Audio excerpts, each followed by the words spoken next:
Abra sua Bíblia em Lucas capítulo 9, nós vamos ler 9, 23 e 25 e 28 a 31. Nós vamos fazer uma série de 3 mensagens às quartas-feiras, voltada para a liderança, mas também que vai edificar a sua vida, que está conectado conosco. É uma série intitulada Segredos do Coração. Todos nós temos segredos no coração. Lucas capítulo 9, verso 23. Todos nós temos segredos no coração. E nós queremos ministrar 3 palavras sobre propósito, sobre identidade e destino. Então, uma construção, e eu queria crescer junto com você nesse tempo. São palavras simples, talvez um pouquinho mais de substância, né? Porque é uma palavra voltada para a liderança, mas são palavras simples, práticas do nosso dia a dia, mas que às vezes a gente não para pensar nelas, né? Então, começando essa série, Segredos do Coração, hoje eu quero ministrar com você sobre propósito de viver, se você assim preferir. Lucas 9, 23, a palavra de Deus diz assim: dizia a todos: se alguém quer vir após mim, a si mesmo se negue, dia a dia, tome a sua cruz e siga-me. Pois quem quiser salvar a sua vida, perdê-la-á. E quem perder a vida por minha causa, esse a salvará. Que aproveita o homem ganhar o mundo inteiro, se vier a perder-se ou a causar dano a si mesmo? Agora lá no verso 28. Cerca de 8 dias depois de proferidas estas palavras, tomando consigo a Pedro, João e Tiago, subiu ao monte com o propósito de orar. E aconteceu que, enquanto ele orava, a aparência do seu rosto se transfigurou e suas vestes resplandeceram de brancura. E eis que 2 varões falavam com ele, Moisés e Elias, os quais apareceram em glória e falavam da sua partida, da sua morte, que ele estava para cumprir em Jerusalém. Então aqui a gente vê a lei, os profetas e a graça juntos num momento espiritual, né? Espírito Santo, te louvamos pela tua palavra, que o Senhor possa ministrá-la no nosso coração e que juntos nós possamos crescer nessa noite para a glória do teu nome, em nome de Jesus. Amém e amém. Você já percebeu que às vezes nós estamos cansados de ceder? Para o ministério continuar dando certo, você tem que ceder, abrir mão de alguma coisa. Para você continuar naquele trabalho, você tem que ceder alguma coisa. Para esse casamento continuar dando certo, você tem que ceder alguma coisa. E parece que é sempre a gente que tem que ceder, né? Parece que o outro lado nunca cede. E a gente vai cansando de ceder, né? E aí chega um momento que você fala: até quando que eu vou continuar cedendo? Até quando que eu vou continuar abrindo mão? Até quando que eu vou continuar esperando? Até quando que vai ser assim? Quando que Deus vai agir? Quando que Deus vai vir com a resposta? E esses quandos, eles vão entrando no nosso coração e vão encontrando ali moradas, né? Eu tenho uma pergunta para você. Como você definiria sucesso? Porque sucesso para mim é diferente do sucesso para você. Talvez para você sucesso seja comer uma feijoada do Eliseu, né? Talvez para o outro sucesso seja comer um bolo do Genildo. Para outro seja sucesso comprar um carro novo, né? Para outro sucesso seja se tornar um jogador de futebol famoso. Como você define sucesso? Cada um tem uma forma de definição de sucesso, né? Mas uma definição de sucesso saudável é terminar o que começou. É quando eu chego no fim daquilo que eu dei o pontapé inicial. Terminar uma obra, né, Eliseu? Terminar, mas terminar bem. Terminar e falar assim: uau, eu consegui, deu certo, né? Então, o que para mim é sucesso, para você pode não ser. Para os líderes da época, Jesus fracassou. Jesus não teve sucesso. Eles tiveram. porque eles mataram o autor da vida. Para eles, naquele momento, eles tiveram sucesso e o nosso Jesus fracassou. Agora, imagine isso a partir do ponto de vista dos seus discípulos. Veja, estava tudo pronto. Jesus era o chefe. Jesus organizou tudo. Jesus era usado por Deus, fazia curas, milagres extraordinários. Tinha um projeto incrível de transformar o mundo. O filho do seu José e da irmã Maria conseguiu agregar um grupo com ele, treinou, capacitou. Eles estavam agora praticamente formados, a equipe treinada, pronta para poder fazer o que tinha para ser feito. E o chefe morreu. Agora o chefe está morto. Como que você ficaria se depois de 3 anos e meio, acreditando num projeto, acreditando que de algo extraordinário, e de repente o chefe está morto, não funciona mais? Os 3 nunca de um líder de sucesso. Quais são, pastor? Nunca diga não pelas pessoas. Eu vou chamar fulano não porque ele é muito ocupado. Eu vou chamar fulano não porque ele tem outras prioridades. Nunca diga não pelas pessoas. Porque como líder, quando você começa a dizer não pelas pessoas, você começa a fazer sozinho, você para de delegar e você vai fracassar. O segundo nunca de um líder nunca permita que falem pelos outros. Porque você vai formar uma equipe com distorções. Olha, fulano, é porque o ciclano... Não. Então vamos chamar o ciclano aqui e o ciclano fala. Vamos ouvir o ciclano. Toda vez que você permite falar sobre um terceiro que não está presente, você vai comprometer a agenda do seu ministério. Você vai comprometer o teu sucesso. Talvez você não comprometa ele com os homens, mas você compromete com Deus, porque o Espírito Santo está aí junto. E ele está ouvindo a coisa toda. Pastor, mas será que é bem assim? É só ter uma conversa com Miriam e Arão que você fica sabendo. Então, o terceiro nunca de um líder nunca duvide do potencial de alguém. Porque eu meço o outro pelo que eu faço. Não, mas fulano não é capaz. Não, é porque fulano não vai dar conta. Não, mas o fulano é muito novo. Não, mas o fulano ele ainda não está... Deus, ele tem, parece que um prazer em utilizar os improváveis. Em fazer de ninguém alguém. Então, nunca duvide do potencial de uma pessoa. Porque toda pessoa é boa em algo. Você só precisa descobrir no que aquela pessoa é boa e colocar ela naquele lugar. Porque ali ela vai frutificar como ninguém. Porque enquanto nós não aprendermos a olhar o que as pessoas têm de bom, nós nunca iremos formar um time e nunca teremos sucesso. Porque toda pessoa tem algo de bom nela. Toda pessoa tem. Precisamos perceber isso, né? Então, como descrever uma pessoa de sucesso? Existem 3 estruturas para uma pessoa de sucesso. Falava isso com o pastor Zacarias e com o Igor essa semana. Provérbios 24, 3. Com a sabedoria edifica-se a casa, com a inteligência ela se firma, e pelo conhecimento se encherão as câmaras de toda sorte de bens preciosos e deleitáveis.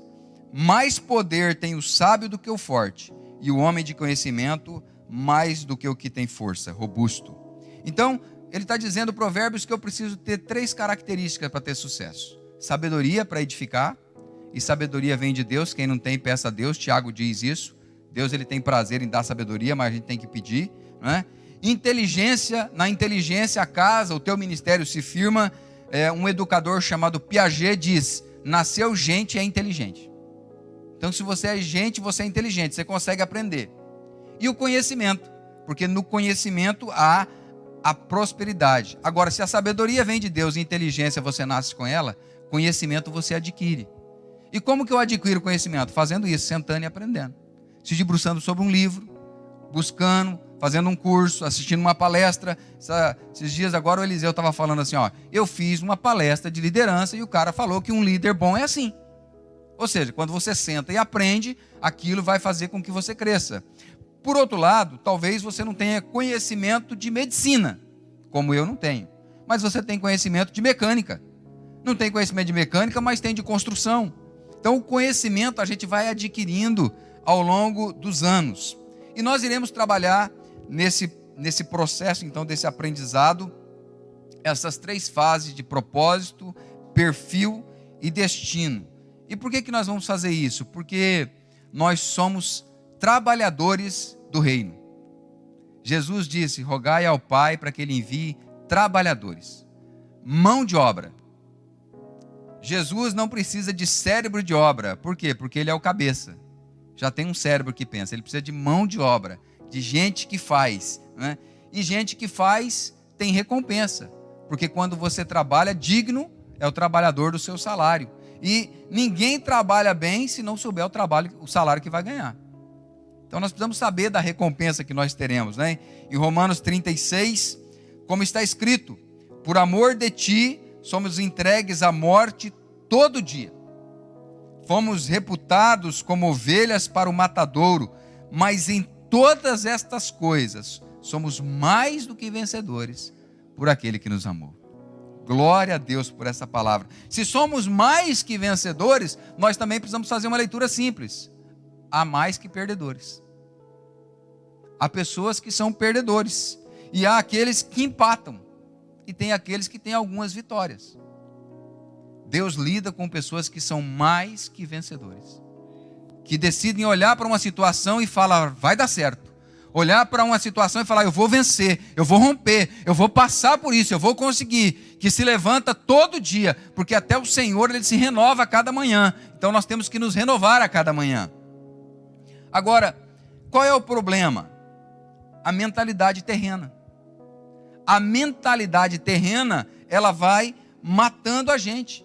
Porque os problemas exteriores, eles sempre irão revelar 2 coisas. Os problemas exteriores irão revelar os recursos interiores que eu tenho para lidar com a situação, ou a falta dos recursos. Diante de uma situação, como eu me posiciono, define o que tem aqui dentro de mim. E como líder eu preciso ter esse entendimento. E uma das primeiras coisas que nós precisamos entender é propósito. E quando nós falamos em propósito, o que eu aprendo sobre propósito? Que eu quero deixar para você nessa noite. Primeiro, quando nascemos, quando você nasce do seu pai, da sua mãe, quando você veio a esse mundo, quando nascemos, nós esquecemos do propósito celestial. Porque há um propósito celestial para as nossas vidas. Quando Jesus nasceu, o Deus que se tornou homem, ele se esqueceu. A mãe dele teve que falar para ele, para o que ele veio. Ele não tinha mais o discernimento, porque o anjo falou para a mãe o que o menino ia ser. Porque o menino cresceu, e ele crescia em graça, sabedoria e estatura, diante de Deus e dos homens. Ou seja, ele precisou adquirir conhecimento a respeito das coisas que ele viriam. E nós vamos encontrar Jesus aqui agora, antes da sua morte, conversando com Elias e Moisés, num ambiente espiritual, a respeito de como seria a sua morte. Eles estavam explicando para ele: olha, você vai morrer. E você vai morrer assim, assim e assado. Conversando com ele e explicando. Então, Jesus vem, causa uma revolução espiritual na época, mas pelas questões espirituais que ele apresentava, eles não poderiam matá-lo, porque ele falava só das questões espirituais. Então, naquele ambiente que ele vivia, o governo era romano. E como funciona o governo romano? O governo romano funciona assim: ele vem, conquista um lugar e ele permite que aquela cultura permaneça.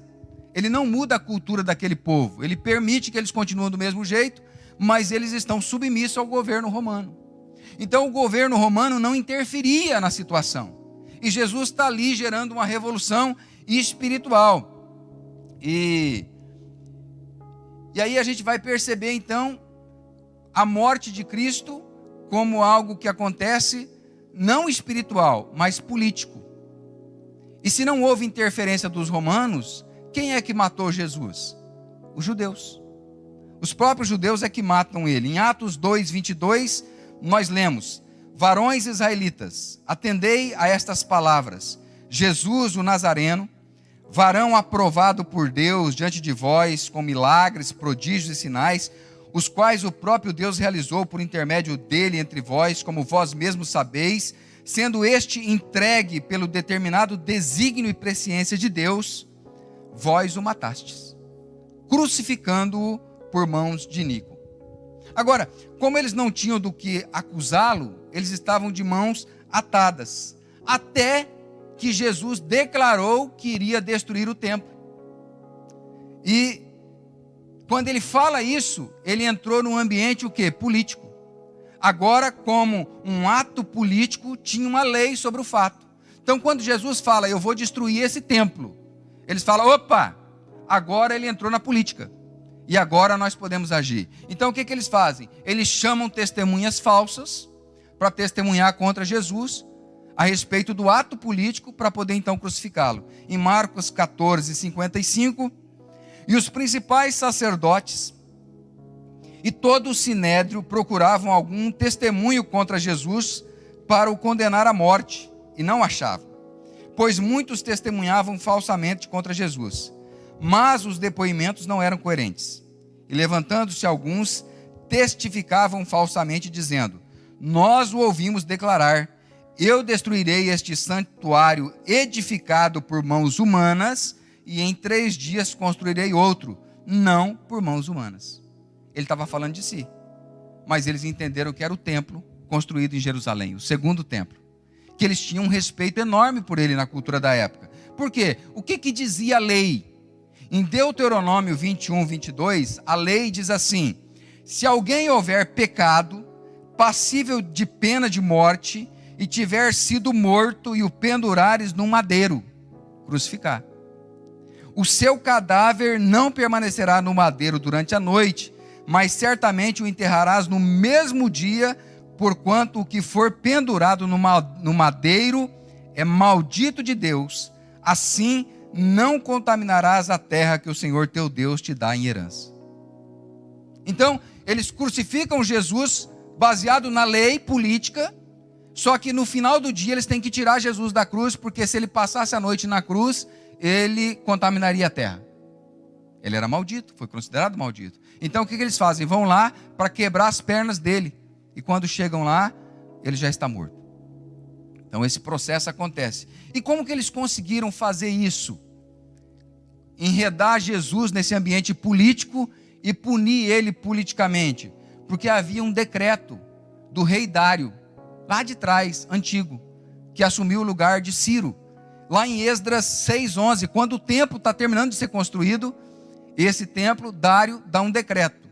Em Esdras 6:11, também por mim se decreta que todo homem que alterar este decreto, uma viga se arrancará da sua casa e que seja ele levantado e pendurado nela. Crucificaram Jesus na viga da própria casa dele. Fizeram a cruz da madeira da casa dele, está aqui no texto. Diz assim, e o que da sua casa, e que da sua casa se faça um monturo, destrói a casa dele, acaba com tudo. O Deus, pois, que fez habitar ali o seu nome, derrube a todos os reis e povos que estenderem a mão para alterar o decreto e para destruir esta casa de Deus, a qual está em Jerusalém. Eu, Dário, baixei o decreto que se execute com toda a pontualidade. E Deus é fiel para cumprir a palavra dele. Se você perceber a história, Roma destrói Jerusalém em 70 e depois disso Deus destrói Roma. Então, tem um decreto, Jesus é crucificado agora por causa desse decreto político. Por isso que nós lemos lá em João 19, 26, que está escrito assim, vendo Jesus sua mãe e junto a ela o discípulo amado, disse, mulher, eis aí o teu filho, e depois disse ao discípulo, eis aí a tua mãe, e dessa hora em diante o discípulo a tomou para a sua casa. Maria foi morar com João. Por quê? Porque tinham destruído a casa deles, não tinha mais casa. Olha aí que coisa terrível. Então quando a gente nasce, a gente esquece dos projetos celestiais. Eles estavam falando para Jesus, olha, você vai morrer, porque você precisa cumprir um propósito eterno. A segunda coisa que a gente aprende, quando fala de propósito,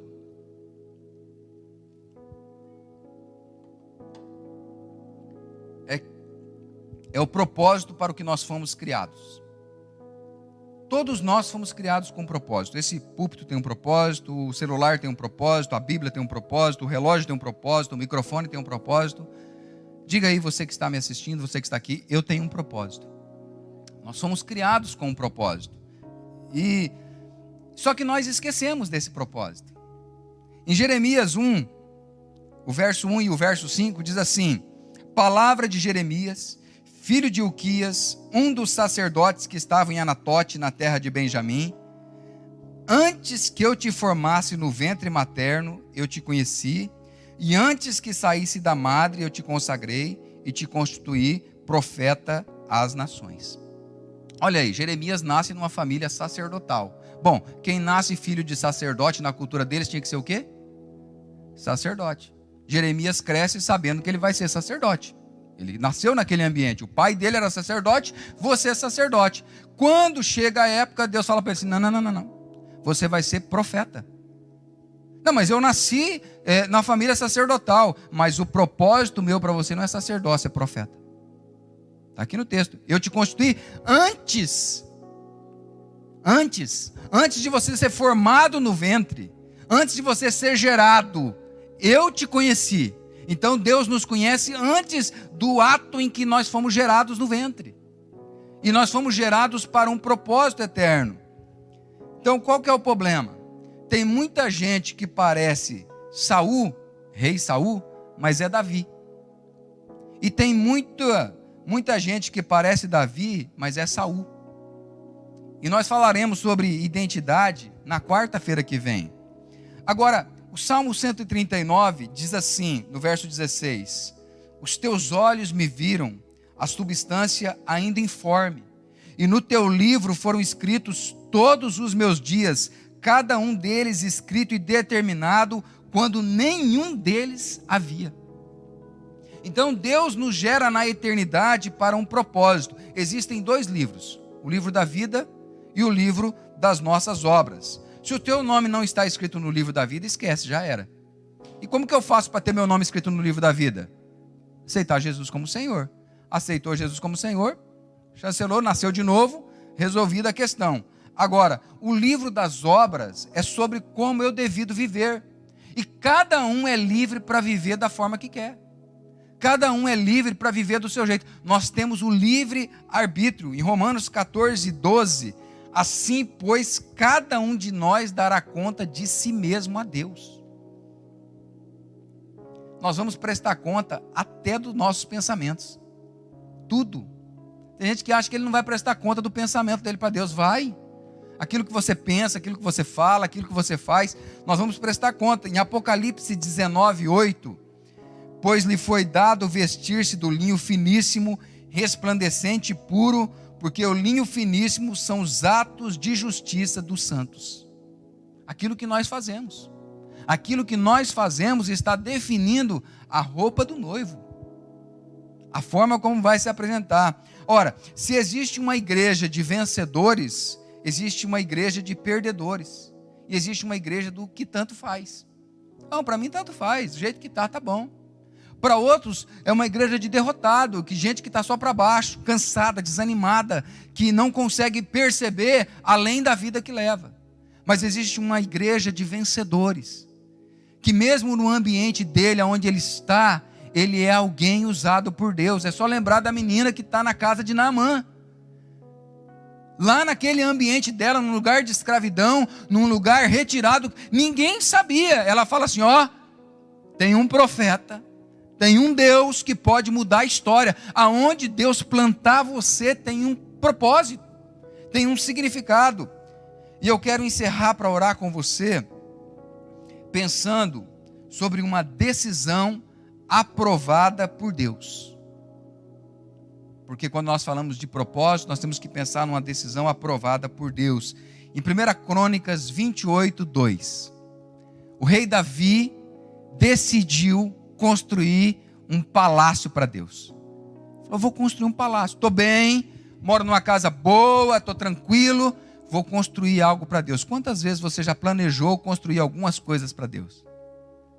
Construir uma música, um sermão, um culto, um culto de ação de graças na tua casa para Deus. Ele falou: eu vou construir um palácio para Deus. E em 1 Crônicas 28, 2, pôs-se o rei Davi em pé e disse: ouvi-me, irmãos meus e povo meu.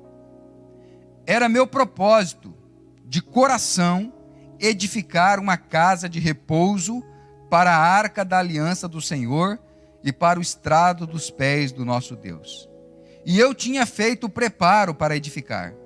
Porém, Deus me disse: não edificarás casa ao meu nome, porque és homem de sangue, de guerra, e derramastes muito sangue. Deus simplesmente falou para ele: não vai fazer. As tuas atitudes, as tuas palavras, o jeito que você decidiu viver, faz com que você não tenha a competência, as qualidades, as características que eu preciso de alguém para fazer o que você definiu no coração. O que você definiu no coração é muito bom, mas os teus atos não autorizam você a fazer o que você quer. Na quarta que vem, nós iremos falar sobre identidade, perfil de vencedor. Na ânsia de fazer, na ânsia de gerar, de conquistar, quantos crimes de sangue emocional nós cometemos? Pensa comigo nesses anos de vida que você teve. Quantas pessoas, com todo respeito, com todo carinho, com tanto amor, quantas pessoas você já matou com palavras? Quantos ministérios você já matou com palavras, com atitudes? Às vezes lá na tua casa, com o teu cônjuge. Às vezes num carro com um amigo. Depois de sair de uma reunião que você não gostou do resultado dela. Crimes de sangue emocional, que fizeram o Espírito Santo de Deus chorar. Ferimos as pessoas e, como líderes, pecamos contra Deus. Deus não permitiu Davi porque ele havia cometido crimes de sangue, ferido pessoas. Falou: você tinha um propósito, mas você não vai realizá-lo. Em Gálatas 6:8, porque o que semeia para a sua própria carne, da carne colherá a corrupção. Mas o que semeia para o Espírito, do Espírito colherá a vida eterna. E não nos cansemos de fazer o bem, porque ao seu tempo ceifaremos, se não desfalecermos. Eu quero usar duas palavras daqui que Paulo utiliza quando escreve aos Gálatas, dizendo: não nos cansemos de fazer o bem, porque no tempo certo nós vamos colher, tem uma colheita. Mas ele diz: se nós não desfalecermos. Então eu quero usar essas duas palavras, cansemos e desfalecermos, que Paulo utiliza. Cansemos é do grego ekakeu, que diz, segundo o Strong, que é estar mal. É alguém que está fraco, exausto, que perdeu a coragem. E não nos cansemos de fazer o bem. Não faça o bem até você ficar exausto de uma forma que você não queira fazer mais. Eu não quero mais participar desse ministério. Eu não quero mais orar. Eu não quero mais cantar. Eu não quero mais adorar. Eu não quero mais seguir nisso. Cansou. É o que ele está dizendo. Você levou o teu corpo ao extremo, ao limite. E agora o teu corpo, porque o nosso corpo é limitado. Ele não aguenta mais. Não dá mais conta. A segunda palavra é eclio, que é desfalecermos. Ele diz de desmaiarmos. Ao ponto de que você desmaia. Você diz assim: não vou mais. Faz birra igual criança. Esgota. Cansou. Machucado, ferido. Paulo está dizendo: faça, mas não faça até a exaustão.